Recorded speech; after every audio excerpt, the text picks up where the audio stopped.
നമ്മുടെ ഈ കാവ്യാഞ്ജലി എന്ന പുസ്തകത്തെക്കുറിച്ച് ആധികാരികമായിട്ട് പുസ്തകം പരിചയപ്പെടുത്തുന്നത് ഈ പുസ്തകത്തിൻ്റെ തന്നെ അവതാരികയുടെ എഴുതിയ NRC നായർ പരിശയ്ക്കൽ. അദ്ദേഹം സയൻറ്റിസ്റ്റാണ്. അതുപോലെ ഒരുപാട് നോവലുകളും മറ്റുമൊക്കെ എഴുതിയ സാഹിത്യകാരനാണ്. അങ്ങനെ NRC സാറിനെ സ്നേഹപൂർവ്വം ക്ഷണിക്കുന്നു. സുദീർഘമായി ഈ പുസ്തകം മുഴുവൻ അവതരിപ്പിക്കണമെങ്കിൽ പുസ്തകത്തിൻ്റെ അവതരണം നടത്തിയിട്ടുള്ളവർക്കറിയാം. അതിൽ ഉള്ള കവിതകളെക്കുറിച്ചൊക്കെ പരാമർശിച്ച് സംസാരിക്കണമെങ്കിൽ മണിക്കൂറുകൾ തന്നെ വേണ്ടിവരും. കാരണം ഒരുപാട് കവിതകൾ അതിനകത്തുണ്ട്. അപ്പോൾ വേദഗുരുവിൻ്റെ, വേദാചാര്യൻ്റെ, വേദപണ്ഡിതൻ്റെ, മാതൃഭാഷാ പബ്ലിക്കേഷൻസിൻ്റെ സംഘാടകനും വേദസംസത്തിൻ്റെ സംഘാടകനും കൂടിയായ സംപൂജ്യനായ ഗുരു സംഘടിപ്പിച്ചിരിക്കുന്ന ഈ വേദിയിൽ ഈ പുസ്തകത്തെക്കുറിച്ച് രണ്ട് വാക്ക് പറയുവാൻ എനിക്കൊരവസരം ലഭിച്ചതിൽ ഞാൻ അഭിമാനിക്കുന്നു. അതിന് കാരണം ഈ പുസ്തകത്തിൻ്റെ എല്ലാ കവിതകളെയും നേരത്തെ തന്നെ വായിച്ച് ഒരഭിപ്രായം എഴുതാൻ എന്നോട് ആവശ്യപ്പെട്ടിരുന്നു. അത് എഴുതുകയും ഇതിൽ അടിച്ചു വരികയും ചെയ്തു എന്ന് സൂചിപ്പിച്ചു. അതാണ് അതിന് കാരണം. അത് അഭിമാനമായി കരുതുന്നു എന്ന് ഞാൻ സൂചിപ്പിച്ചത് എന്തിനാണ് ഇത്തരത്തിൽ കവിതകൾ എഴുതുന്നു എന്ന ആ ഒരു ചോദ്യം അതിനകത്ത് വരും. ഒരു വ്യക്തിയെക്കുറിച്ചും അല്ലെങ്കിൽ അദ്ദേഹം എഴുതിയ പുസ്തകത്തിനെ കുറിച്ചുമൊക്കെ തന്നെ ഇത്രയധികം കവിതകൾ എഴുതുന്നത് എന്തിനാണെന്ന് ചോദിക്കുക. അതിനൊരു വാചകത്തിൽ ഉത്തരം പറയുന്നത്, വേദഗുരു വേദം എന്ന ഗ്രന്ഥം രചിച്ചിട്ടുണ്ട്. അത് വേദാന്തങ്ങളുടെ സംക്ഷിപ്ത രൂപമാണ്. ഇന്ന് വേദാന്തങ്ങളുടെ പ്രസക്തി എന്താണ് എന്ന് നമുക്ക് ചിന്തിക്കാൻ പറ്റുന്നത് കൊണ്ടാണ് ഒരുപക്ഷെ അദ്ദേഹത്തെ ആരാധിക്കുന്ന, അദ്ദേഹത്തിൻ്റെ ശിഷ്യർ എന്ന് നമുക്ക് സംബോധന ചെയ്യാൻ പറ്റുന്ന 9 കവികൾ 24 കവിതകൾ എഴുതിയാണ് ആ പുസ്തകം, കാവ്യാഞ്ജലി എന്ന പുസ്തകം ഒരു സമാഹാരമായി ഇവിടെ. അതിൻ്റെ എഡിറ്റർ എന്ന് പറയുന്നത് കരിക്കകം ശ്രീകുമാർ സാർ തന്നെയാണ്. അതിന് ഈ പരിപാടിയിൽ പങ്കെടുക്കാൻ എന്നെ ക്ഷണിച്ചതും അദ്ദേഹമാണ്.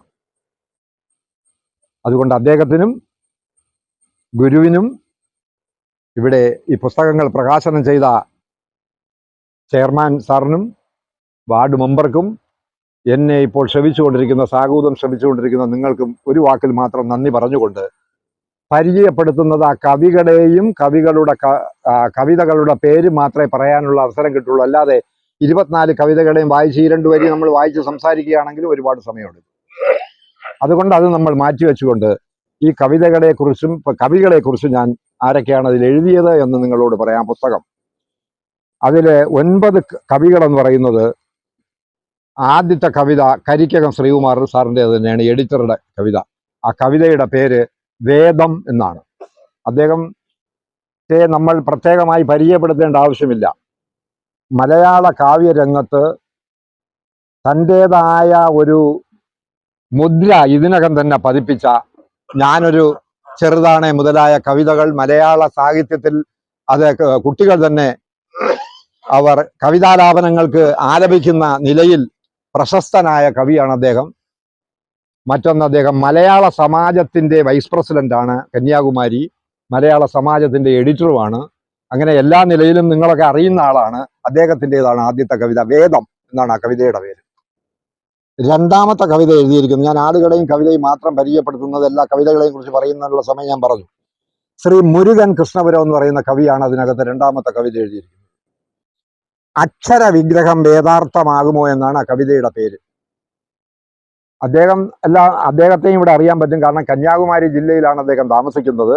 മലയാള കാവ്യരംഗത്ത് ഏറെ അറിയപ്പെടുന്ന, നന്നായി കവിത എഴുതുന്ന ഒരു കവിയാണ്. നല്ല ചിത്രകാരനാണ്, മോഡലിംഗ് ചെയ്യുന്ന ആളാണ്. സത്യന്റെയും കുമാരനാശാന്റെയും ഒക്കെ മോഡൽ ചെയ്ത് വളരെ അത്ഭുതം സൃഷ്ടിക്കുന്ന, മണൽ മോഡലൊക്കെ ചെയ്ത വേദാർത്ഥ കാവ്യാഞ്ജലി എന്ന കവിതയാണ് അദ്ദേഹം ഇതിനകത്ത് ചേർത്തിരിക്കുന്നത്. അദ്ദേഹം കവിയും എഴുത്തുകാരനുമാണ്. നന്നായി കവിത എഴുതിയിട്ടുണ്ട്. ഈ ഇതിനകത്ത് നമ്മൾ തെരഞ്ഞെടുക്കുകയാണെങ്കിൽ ഒരു 8-10 കവിതകൾ വളരെ നല്ലതാണ്. അതിലൊരു കവിത എഴുതിയിരിക്കുന്ന ആളാണ് ജോസ് ആന്റണി സാറ്. അടുത്ത് 5ാമത്തെ കവിത എഴുതിയിരിക്കുന്നത് TK മണിയാണ്. അദ്ദേഹം കവിയും ഗാനരചയിതാവുമാണ്. അദ്ദേഹം ഈ ജില്ലയിലുള്ള ആളാണ്, നിങ്ങൾക്കൊക്കെ അറിയാമായിരിക്കും. വേദം എന്നൊരു കവിത എഴുതിയിട്ടുണ്ട്. വളരെ നല്ല രീതിയിലുള്ള ഒരു കവിതയാണ് അതിനകത്തിരിക്കുന്നത്. കവിതയുടെ വാക്കുകൾ പറ്റുമെങ്കിൽ ഒന്നോ രണ്ടോ കവിതകളുടെ ഞാൻ പിന്നെ വായിക്കാം. അടുത്ത 6ാമത്തെ കവിത എഴുതിയിരിക്കുന്നത് ശ്രീമതി സന്ധ്യ അനീഷ് കല്ലുപാലമാണ്. ഇവിടെ ആ കവിയെ ഞാൻ കണ്ടു. വേദഗുരു എന്ന കവിതയാണ് അതിനകത്ത് എഴുതിയിരിക്കുന്നത്. എല്ലാവരും വേദത്തെയോ വേദഗുരുവിനെയോ കുറിച്ച് തന്നെയാണ് എഴുതിയിരിക്കുന്നത് എന്നുള്ളത് മറ്റൊരു സത്യം. കവിയും എഴുത്തുകാരിയുമാണ്. അടുത്ത കവിത എഴുതിയിരിക്കുന്നത് ഒരു പ്രത്യേകതയുള്ളതാണ്. ശ്രീമതി ബീന രാജ് നാട്ടുപാറ എന്നൊരു കവയിത്രിയാണ്. ഇപ്പൊ കവയിത്രി എന്ന് പറയില്ല, എല്ലാവരും കവിയാണ്, ആൺപെൺ വ്യത്യാസമില്ല കവിക്ക്. അതുകൊണ്ട് ഞാൻ കവി എന്ന് പറഞ്ഞാലും ക്ഷമിക്കണം.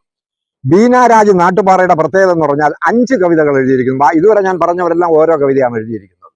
അത് മാത്രമല്ല, ആ പേരിൽ തന്നെ നിരവധി പേര് കവിത എഴുതിയിട്ടുണ്ട്.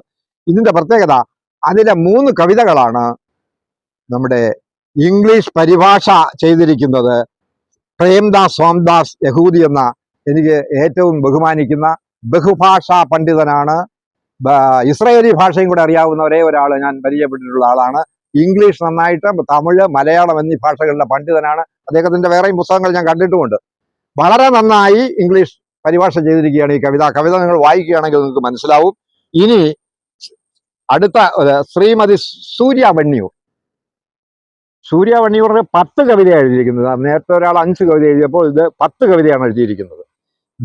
വേദഗുരു, സർവ്വവ്യാപി, വേദകർത്താവ്, വേദനന്മ, വേദതാളം, വേദസ്നേഹം, സത്യവാദം, വേദതേജസ്, പ്രാണവേദം, വേദം, അതിലുമുണ്ട് വേദം എന്ന പേരാ. ശ്രീകുമാർ സാറിന്റെ ഒരു കവിതയുടെ ഒരു 4 വരി ഞാൻ വായിക്കാം. വേദവും വേദാന്തവും വിത്തറിഞ്ഞുടക്കുന്ന കണ്ണുകൾ ഹൃദയത്തിൻ കരുത്തിൻ ഉന്മേഷങ്ങൾ എന്നാണ് എഴുതിയിരിക്കുന്നത്. അതിന്റെ പ്രത്യേകത എന്താണെന്ന് നിങ്ങൾക്ക് മനസ്സിലാവും. വളരെയധികം കവിത എന്ന് പറയുന്നതിന്റെ അടിസ്ഥാനം നമ്മൾ ആദ്യം മനസ്സിലാക്കുക. അതിനെക്കുറിച്ച് ഞാൻ വിലയിരുത്തി പറയുമ്പോൾ എന്താ പറയുന്നതെന്ന് മനസ്സിലാക്കാൻ. കവിത വക്രോക്തിയാണ്, ധ്വന്യാത്മകമായി എഴുതുന്നതാണ് കവിത. അത് ആനന്ദവർദ്ധനവൻ മുതലുള്ള ആളുകൾ നമ്മളോട് കവിതയെക്കുറിച്ച് പറയുമ്പോൾ എപ്പോഴും പറയുന്നതാണ്, ഒരാശയം പറഞ്ഞാൽ മാത്രം കവിതയാകില്ല. ആശയത്തെ ധ്വന്യാത്മകമായി, അതിന് ശില്പഭദ്രമായി എഴുതുവാൻ കഴിയണം. അതാണ് കവിയുടെ ആ വളർച്ചയുടെ ഘട്ടം. അപ്പോഴാണ് കവിയാകുന്നത് ശരിക്കും. അല്ലാതെയൊക്കെ നമ്മൾ ബാലപാഠം പറയുന്നു, കവിത എഴുതി തുടങ്ങുന്നു എന്ന് മാത്രമേ നമുക്കതിനെ വ്യാഖ്യാനിക്കാൻ പറ്റൂ. ഈ കവിതയുടെ പ്രത്യേകത എന്ന് പറഞ്ഞാൽ ധ്വന്യാത്മകമായി വാക്കുകൾ ചേർത്ത് കവിതയ്ക്ക് വക്രോക്തി ഉണ്ടാകുമ്പോൾ അതിന് അന്തർധാര അർത്ഥം വരികയും ഒരു വാക്ക് കൊണ്ട് പല അർത്ഥം വരികയും ചെയ്യും. അങ്ങനെയാണ് കവിത എഴുതേണ്ടത്. എങ്കിലേ കവിതയെ രത്ന ചുരുക്കമാക്കി എടുക്കാൻ പറ്റൂ. കവിത ഇങ്ങനെ പറഞ്ഞൊരു 5000 വരി എഴുതുന്നതല്ല. ഒരു കാര്യത്തെക്കുറിച്ച് കുറഞ്ഞ വരികളിൽ എങ്ങനെ എഴുതും എന്ന സാഹിത്യ വിഭാഗമാണ് കവിത. ഇതാ നോക്കൂ. വേദവും വേദാന്തവും വിത്തറിഞ്ഞുടക്കുന്ന കണ്ണുകൾ ഹൃദയത്തിൻ കരുത്തിൻ ഉന്മേഷങ്ങൾ. എല്ലാ വരികളും വായിക്കുന്നില്ല, അതിനുള്ള സമയമില്ല. ഉണ്ടിതിനൊരുക്കിന്റെ ബലവും ഉള്ളിൽ ചിന്തകൾക്കാവേശമായി ഉള്ളിലേക്ക് ആവാഹിക്കുവാൻ. അങ്ങനെയാണ് ആ കവിത രൂപപ്പെടുത്തുന്നത്. ഇതാണെന്ന് പുതിയതായി കവിത എഴുതുവാൻ ആഗ്രഹിക്കുന്ന കുട്ടികളും ഇതിൽ ഈ വിധമല്ലാതെ കവിത എഴുതിയ ഒരാളുടെയും നമ്മൾ പേര് പറയേണ്ട കാര്യമില്ല. കാര്യങ്ങൾ നേരിട്ട് പറഞ്ഞു പോകും. നമ്മൾ പിന്നെ കാക്കേ കാക്കേ കൂടവിടെ കൂട്ടിനകത്തൊരുവൻ എന്ന് ഉള്ളൂർ എഴുതിയിട്ട് പ്രസിദ്ധമായ കവിതയാണ്. പക്ഷെ ആ കവിതയിൽ അങ്ങനെ ധ്വന്യാത്മകമല്ല, അത് കുട്ടികൾക്ക് വേണ്ടി എഴുതിയിട്ടുള്ള കവിതയാണ്.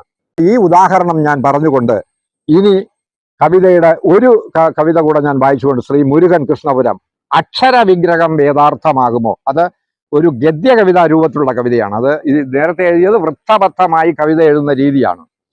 സത്യവും മിഥ്യയും വ്യക്തമായ ഭാഷയിൽ, സത്യമായി ചൊല്ലുന്ന വിഗ്രഹം ഭാഷയിൽ, മനുഷ്യന് നോതുന്ന വക്താവും ഭാഷയെ, മന്ത്രം ഗ്രഹിക്കുന്ന വേദവും ഭാഷയെ. ഭാഷയാണ് എല്ലാത്തിൻ്റെയും അടിസ്ഥാനം. ഭാഷയില്ലെങ്കിൽ നമുക്ക് സങ്കല്പമില്ല, അത് രേഖപ്പെടുത്താനൊക്കില്ല. നമ്മുടെ എല്ലാ അറിവുകളും രേഖപ്പെടുത്തുന്നത് ഭാഷയിലാണ്. ഭാഷയാണ് ഇതിൻ്റെ എല്ലാ അടിസ്ഥാനമെന്നാണ് ആശയം പറഞ്ഞു പോകുന്നത്. അങ്ങനെ ഏറ്റവും നീളമുള്ള കവിത എഴുതിയത് മുരുകൻ കൃഷ്ണപുരമാണ്. ഇത്രയും പറഞ്ഞുകൊണ്ട് സമയത്തിൻ്റെ പരിമിതി കൊണ്ട് ഞാൻ നിർത്തുന്നു. നന്ദി, നമസ്കാരം.